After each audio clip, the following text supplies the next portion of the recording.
আসসালামু আলাইকুম এভরিওয়ান। আজকে সবার সাথে শেয়ার করব বাসার জন্য ফার্নিচার কিনতে গিয়েছিলাম। তো ফার্নিচার কিনতে যাওয়ার পরে তো ফার্নিচারের এত ডিজাইন দেখে পুরাই মাথা নষ্ট। যদিও আমার বাসার না, আমি গিয়েছিলাম আমার ছোটো মার সাথে ছোটো মার বাসার ফার্নিচার দেখার জন্য, যেহেতু বাসায় নতুন করে সব কাজ করা হয়েছে কিন্তু এখনও সব ফার্নিচার কিনা হয়নি। তো আমরাই তো বাংলা মোটর দিয়ে যাচ্ছিলাম, রাস্তায় এত জ্যাম ছিল কি বলবো, বলার বাইরে। আমরা বের হয়েছিলাম সকাল সকাল, কিন্তু জ্যামের জন্য অনেক লেট হয়ে গিয়েছিল পৌঁছাতেই। তো প্রথমেই যাওয়ার পরে একটা শোরুমে ঢুকেছিলাম, ওখানে যাওয়ার পরে তো দেখলাম এত সুন্দর সব ফার্নিচার, অনেক সুন্দর ফার্নিচার। কিন্তু ছোটো মা যেই টাইপের চাচ্ছিল আসলে আমরা ওই টাইপের পাচ্ছিলাম না প্রথমেই বাসার জন্য। এই তো সাদা ফার্নিচার সবারই বরাবর পছন্দ। আমার মনে হয় সাদা ফার্নিচার পছন্দ করে না এমন মানুষ খুব কমই আছে, কিন্তু আমরা সাধারণত সাদা ফার্নিচার নেওয়ার ক্ষেত্রে ভাবি হয়তো এটা তাড়াতাড়ি ময়লা হয়ে যাবে। আমাদের দেশে যেহেতু অনেক ধুলাবালি, তাই আমাদের দেশের জন্য সাদা ফার্নিচার রাখাটা একটু টাফ। ওই জন্য আমরা সবসময় একটু বিশেষ করে বার্নিশ কালারের ফার্নিচারগুলো বেশি পছন্দ করি। সাদা ফার্নিচার আমরা একটু অ্যাভয়েড করি, কিন্তু সবার কাছেই আসলে পার্সোনালি আমার মনে হয় সাদা ফার্নিচার সবাই পছন্দ করে। সবার রুমটা একটু সাদা স্নিগ্ধ থাকুক, এটা সবাই চায় আমার মনে হয়। অবশ্য আমি চাই যে আমার রুমটা সবসময় সাদা হোক, আমার সাদা বরাবরই অনেক ভালো লাগে। এই যে এখানে বেশিরভাগ ফার্নিচারই আমি সাদার মধ্যে দেখতেছিলাম, বিশেষ করে সবগুলোই ছিল বেডরুম সেট, একদম ড্রেসিং টেবিল, তারপর হচ্ছে খাট, আলমারি, তারপর সোফা সহ একদম পুরো সব কিছুই হোয়াইটের মধ্যে ছিল। শুধু সাদা যে তা না, অন্যান্য সব কালারেরই ছিল। বাট কেন জানি কোনো দোকানে ঢুকলি সর্বপ্রথম আমাদের সবার চোখটা হোয়াইট কালার ফার্নিচারের দিকেই যায়। আমি জানি না এটা কি সবার ক্ষেত্রেই হয় কিনা, আমার বরাবর এটাই হয়। তারপরেই তো সোফাগুলোও অনেক সুন্দর ছিল, এত সুন্দর সোফা ছিল।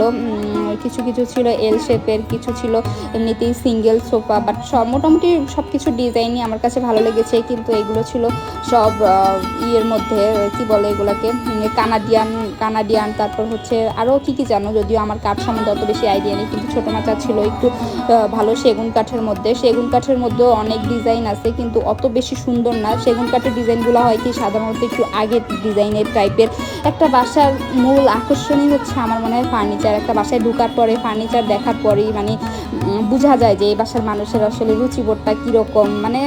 এটা আসলে আমার মনে হয় গেস করা যায় অনেকটা, কারণ অনেক বাসায় দেখা গেল কি অত বেশি ফার্নিচার নেই, অল্প কিছু ফার্নিচার, কিন্তু তাও কেন জানি অনেক রুচিসম্পন্ন মনে হয় তাদেরকে, কারণ ওই অল্প কিছু ফার্নিচারই অনেক সুন্দর থাকে এবং ইউনিক থাকে। আর সবচেয়ে মেইন কথা হচ্ছে গুছিয়ে রাখলে সব কিছুই ভালো লাগে। যে একটা সোফা দেখতেছিলাম, এটা ছিল সোফা কাম বেড। এটা আসলে যখন সোফা দরকার তখন সোফা হিসাবে ইউজ করা যাবে, আর যখন মেহমান বেশি আসবে তখন এটাকে খাট হিসাবে ইউজ করা যাবে।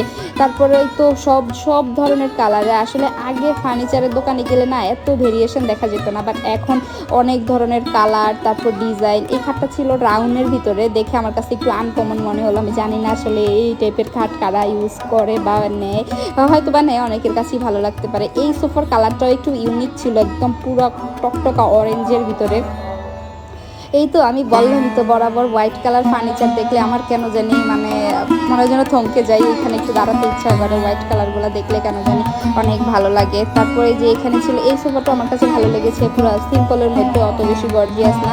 এই যে এখানে এই ঘড়িটাও আমার ভালো লেগেছে, এটা জাস্ট শোপিস হিসেবে রাখার জন্য বাসার মধ্যে। তারপরে এটা মেবি ছিল যাওয়ার পরেই প্রথমেই হাতিল আর আক্তার ফার্নিচার দুটার একটা হবে। এখানে যে টেবিলের উপরে শোপিসগুলো এমনভাবে সাজিয়ে রেখেছে যেন এগুলো অরিজিনাল দেখতে, কিন্তু আসলে অরিজিনাল না, সব কিছুই ছিল শোপিস। এখানে এত ডাইনিং টেবিলের, বিশেষ করে এখন ডাইনিং টেবিলের মধ্যে মনে হয় মার্বেল পাথরেরটা বেশি চলে। আমি যতটুকু দেখলাম সব দোকানেই মার্বেল পাথরের ড্রেসিং টেবিলটা বেশি ছিল।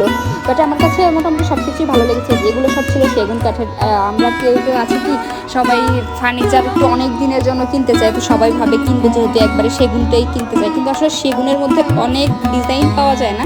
কিন্তু সেগুন তো অবশ্যই ভালো, সেগুনের সাথে তো অন্য ফার্নিচারের তুলনা করলে হবে না, কারণ সেগুন কাঠ তো সেই বহু যুগ ধরেই এটা অনেক দীর্ঘস্থায়ী একটা ফার্নিচার। সবাই ভাবে যে একবার কিনলে ফার্নিচার কিনবে, কিন্তু আমার পার্সোনালি ভালো লাগে কি আমি মোটামুটি রিজনেবল প্রাইসের মধ্যে কিনবো, কিন্তু আমার যাতে কিছুদিন পর চেঞ্জ করতে ভালো লাগে ফার্নিচার। কেন জানি বাসার আসবাবপত্র এক জিনিস বেশি দিন দেখতে এটার প্রতি একটা একঘেয়েমি চলে আসে, তখন ইচ্ছা করে একটু নতুন কিছু করার জন্য। ওই তো সেই হিসাবে আমি মনে করি যে সেগুন কাঠ কিনলে এটা হয় কি অনেক টাকা দিয়ে, যে এখানে এত কাজের ছিল, আমার যদিও এত গর্জিয়াস কাজ ভালো লাগে না। সেগুন কাঠের ফার্নিচারগুলো সাধারণত একটু এরকমই তো সেগুন কাঠ হয় কি অনেক টাকা দিয়ে কেনার পরে আর তখন আর ইচ্ছা করে না যে এতগুলো টাকা দিয়ে কিনছি এটা এখন চেঞ্জ করতে ইচ্ছা করে না। তাই আমার মনে হয় সবাই একটু মানে যে এখন যেসব কাঠগুলো বের হয়েছে কানাডিয়ান উড এইসব কাঠের মধ্যে নিলে হয় কি মানে কিছুদিন পর পর ফার্নিচার চেঞ্জ করা যায়।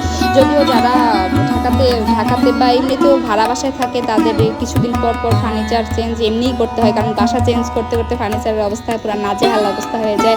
আর যাদের নিজস্ব বাসা তাদের জন্য ঠিক আছে, তারা সেগুন ওর যে কোনো কাঠই ইউজ করতে পারে, কিন্তু অনেকের পার্সোনাল পছন্দ তারা সেগুন কাঠ ছাড়া মানে কিনতেই চায় না এরকম আর কি। তো সেগুন কাঠেরও অনেক ফার্নিচার দেখলাম, ভালোই লাগছে আমার কাছে।